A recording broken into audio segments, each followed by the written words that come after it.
Fire's Andrew Dowd talking with KCAL News.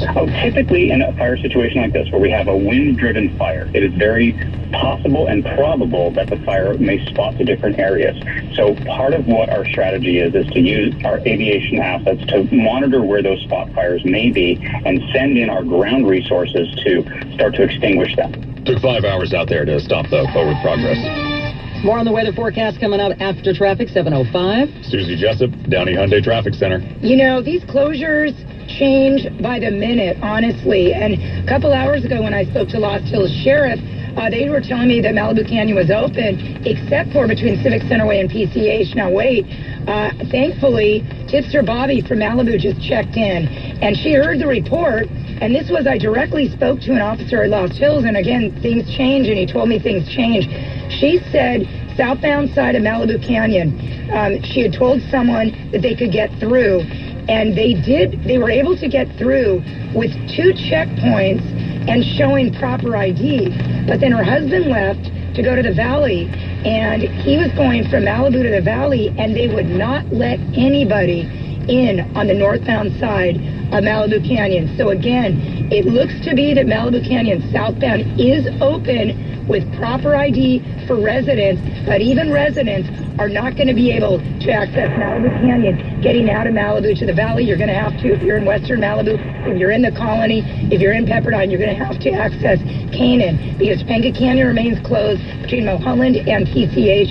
And keeping in mind, your eastbound or southbound side of PCH, that is closed at Sweetwater. So the Sarah Retreat can access Cross Creek. People can access Cross Creek, but again, northbound Malibu Canyon, not open even for residents, and southbound for residents only. 2 checkpoints through there, guys.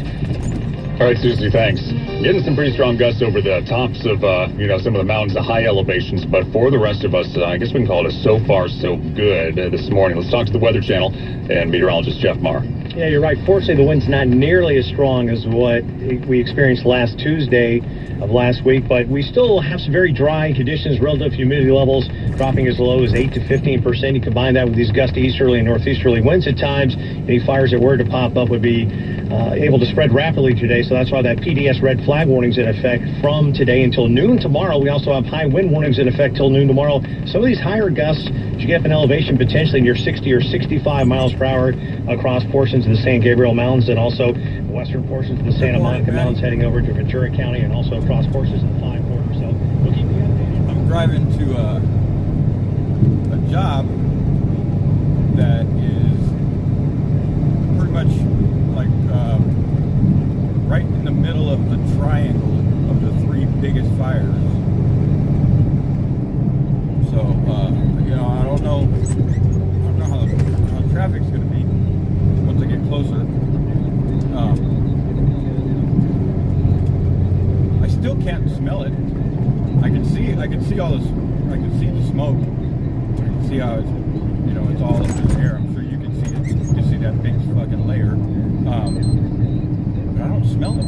It's so weird. And it could be because the wind is blowing another way right now, but it doesn't seem to be blowing too much.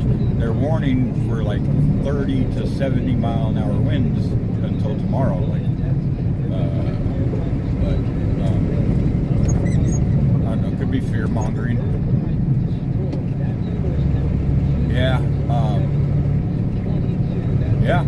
I'm going to be driving here right now through Altadena, which is like a city that pretty much it got ravaged, and it's not like a bunch of millionaires that live in that city. It's which really doesn't matter whose house it was that it burned. It sucks. Period. When you see the destruction on tape or whatever, you see the before and afters. Altadena really got hit. It looks like a war zone.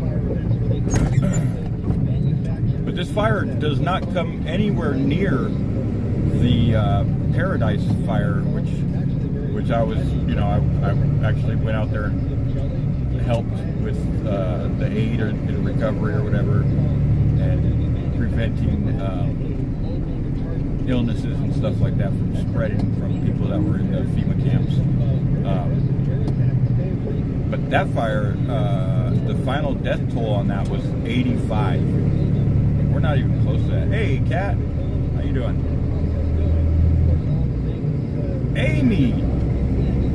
Amy Eureka Swamp Donkey? Oh my God.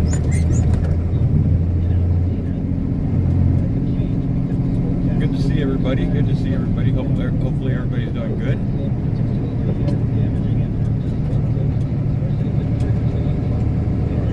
What up, Killa? How you doing, bro? Has anybody talked to Darlene? Has anybody seen Darlene or anything? If anybody talks to her or whatever, tell her we said hi. Tell her we're always thinking about her. And we're, well, both NSC lady and Darlene we got a little packages always building up for you guys. So I don't know whenever TAG decides to mail it, because I know it costs a lot to mail it to Australia once it gets heavy. But every state that I go to and every city that I work in or whatever, I always try to get like a magnet or something or a keychain or something, a little trinket. And when I do, I try to get either one or two, and so we can send those out to you guys. Fox, how you doing? So we're passing Santa Anita Avenue right now. Like I said, we're going to be passing, it's going to be right here to the right of us. We're going to pass I think the first one that we're going to pass is the Eaton Fire. And then we'll be able to see the Altadena and all that stuff to the right.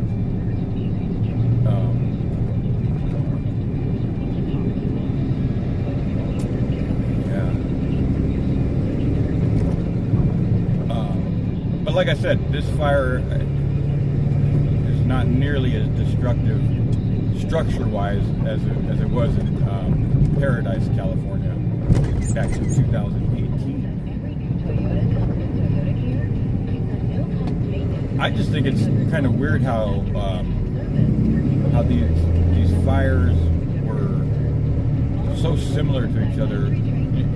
They're all in different little locations, but it didn't matter the terrain. The fires burnt identical to each other.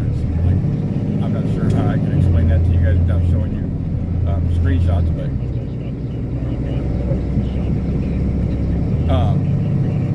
it's one of those things when you got a conspiracy mind like myself, when you have when you question everything, the big one is literally there is a dam like a football field away from one of the fires, and if that dam wasn't completely empty, this would have never happened, at least not in the Eaton situation. Why was that dam completely empty when we know that we haven't got rain in a long time? What was the reason for emptying that dam? It was bone dry, and it would have saved so many structures. That's one. And then the other one is, people are saying, oh, the fire hydrants were empty. Well, you know what? Let me go to something that I've always said that's gonna happen. I've always predicted this, because I never see any crews ever really working to fix our sewage system. Our sewer systems were built back in who knows, probably the 40s, the 50s, and I don't think they imagined the population growing to the way it is now. So, I'm surprised that we ain't seeing shit coming out of our sewers yet, overflowing. Where are they diverting it to? Who knows? But,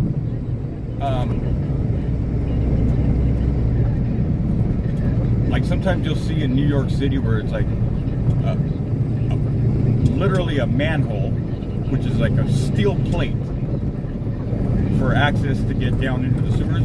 The manhole will literally get like blown up. It'll blow up, and gases will blow the shit up. And I mean, if you're anywhere in the vicinity of that, or you get hit by that thing, you're dead. You're instantly dead.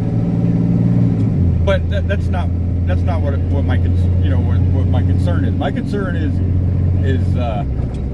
how old are them pipes down there, and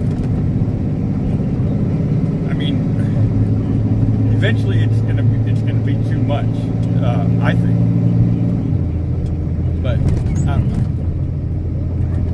But the fire hydrant thing, it's like, well, it's because of the reservoir was empty, and then when you got multiple units using multiple fire hydrants that are close to each other, they all run to the same main line coming out of wherever they're getting the water from. So, naturally, when you got multiple people trying to pull from the same main line, you're going to have low water pressure. I'm sure you guys have heard the stories of citizens that did not evacuate and stayed in the face of fucking literal balls of fire, and saved their houses. I don't know. I'm sorry, but I would be that guy. I would be that, maybe. Okay, if I was a homeowner, I would be that guy. I'd make sure that tag and the animals would be okay, and I would stay. Because I mean, nobody died that was defending their houses. Nobody died. They actually have the good stories. They were, I mean, I hate to say it, but they were the heroes. They were the heroes for their families.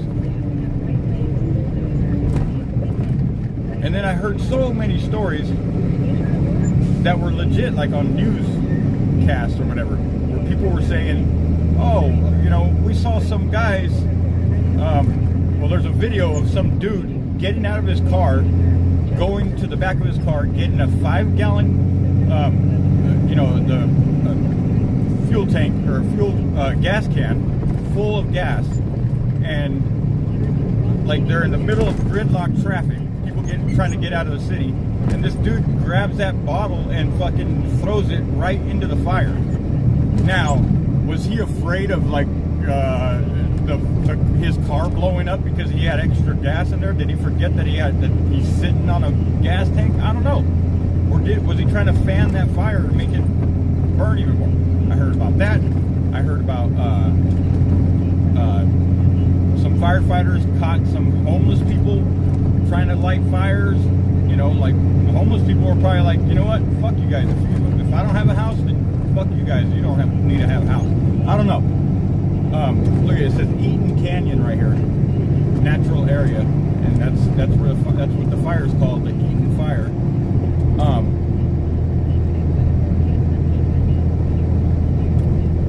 And then there's another one where somebody was walking around with the butane torch, lighting shit on fire.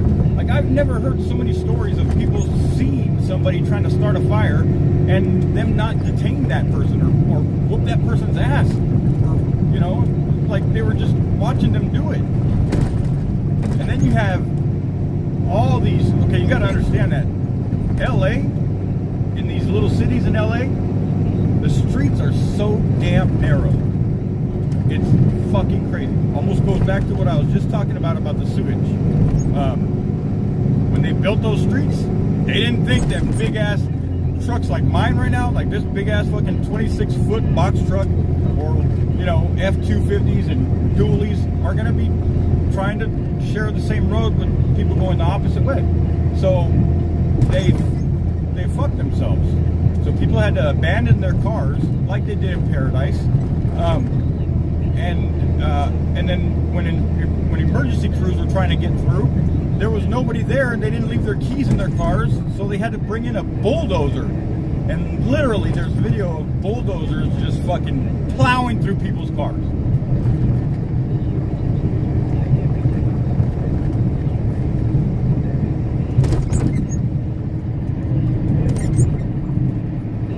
How you doing, Tier 5? So, I'll tell you one thing. For as bad as it looks on the television, it don't look bad right now. I mean, maybe here. Let me check my maps here. Let me turn on my audio too, so I don't miss a turn.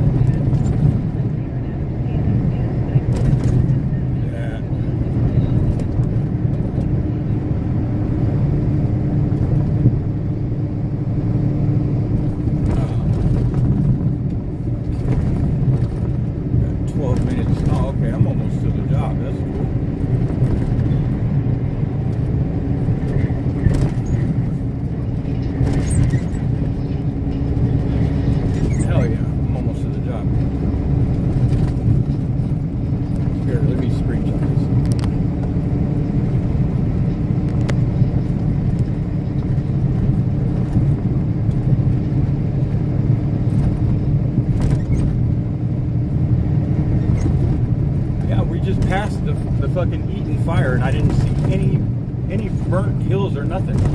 I didn't see no smoldering, no smoke from smoldering or nothing. Watch, I'll show you guys where we were at and what we just passed right now. What the fuck? That's really weird.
Doesn't look like there's been a fire there at all.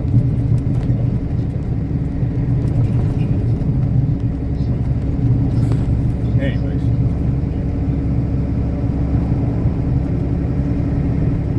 Provider 800-200-1966. Big Blue is in mind in all of this.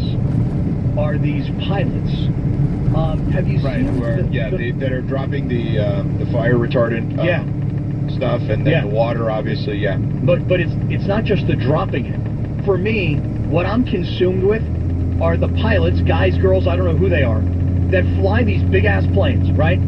They hover over the ocean. They put the water in the plane over the ocean and then take off up into the air and then take these big giant... that's another thing, is why can't we take from the fucking ocean? Because I know he just said that, you know, that's how they do it, but no, actually, they do not throw salt water on fucking fires, and they don't dump fish on fires. But there's got to be a way for them to figure that out, because that would have saved a lot of fucking houses too. Because we were having a water shortage during like a fire fucking emergency. Fire fucking catastrophe. So no, they're not going in the ocean. They're going in lakes and reservoirs and stuff like that. And yes, they got a bucket and they filled the bucket up. But they got to find a way to pull from the ocean, especially when the fire is right next to the ocean. Or am I just? Okay, now I'm seeing a little bit of fucking, I mean, that's nothing really. I don't even know if you guys can see that. There's like a little haze of smoke in between that valley right there and that mountain. Watch, you'll see it. Right there, see that? That's that's like, I mean, that's the only thing that I've watched or I've seen so far that would tell me that there was a fire. I don't know. It's weird shit. It doesn't look like any of that's charred.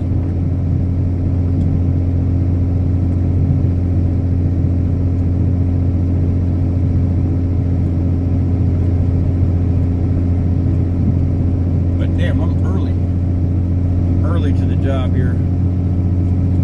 I'm working. I'm just pulling out an ATM from a. Look at, you see the red phosphate on the side of that mountain where they did like a line of phosphate. Not sure if you can see that. It's just red fucking shit. Anyways, yeah. So I'm pulling out an ATM from a Ralph's grocery store.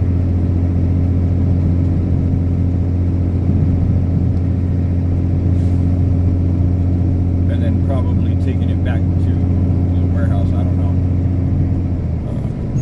And then I got to drive. Well, actually, I'm picking up a ATM right now, throwing it in the back of my truck, and then I'm turning around and driving straight up to Oakland. That's what I'm doing. I got to be in Oakland tomorrow by 9 o'clock in the morning.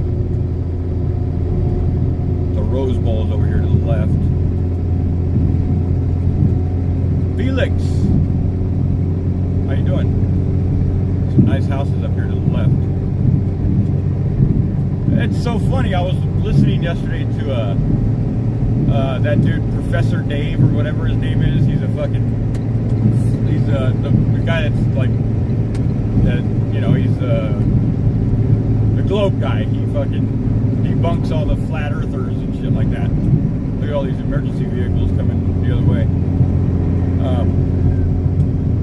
But I was watching something yesterday, and one of the flat earthers guys said, why is it that you can see right through the moon sometimes? Like on some days you can see right through the moon. He's trying to say that it's, you know, that the moon is not a solid object. Where the fuck did it go? I just seen it. But right now, it's actually see-through. Right now, the moon in the sky does not look like a solid object. It looks translucent.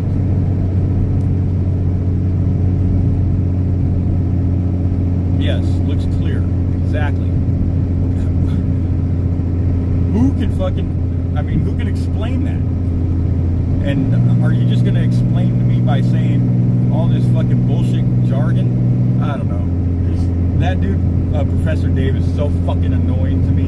And I'm not, you know, I'm a fence rider. When it comes to the earth thing, I'm a fence rider. I'll admit it. That's the one thing that I will ride the fence on. There it is right there.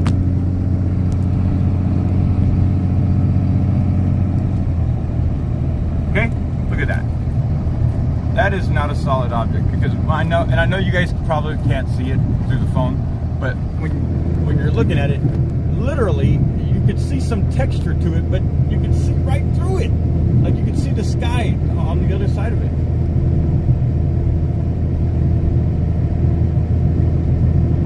Yeah, I agree, Felix.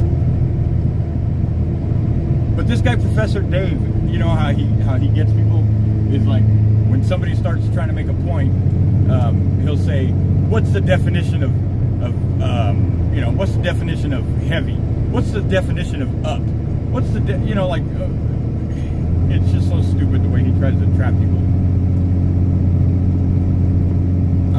I'll probably do a reaction video to one of those debates, because I think he skirts a lot of the fucking points. I want to see a debate between him and Eric Dubay. Like, why the fuck hasn't that even happened? Alright, there's my exit. La Crescenta. That's the city I'm working in. La Crescenta. I can smell fire now. Now I can smell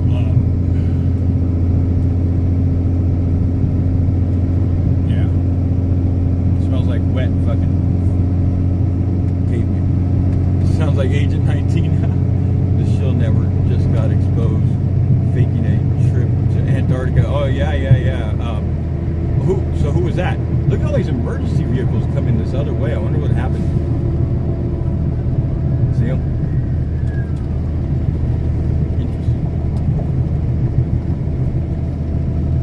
But yeah, let me get to this job. Let me slap this ATM on my truck, and then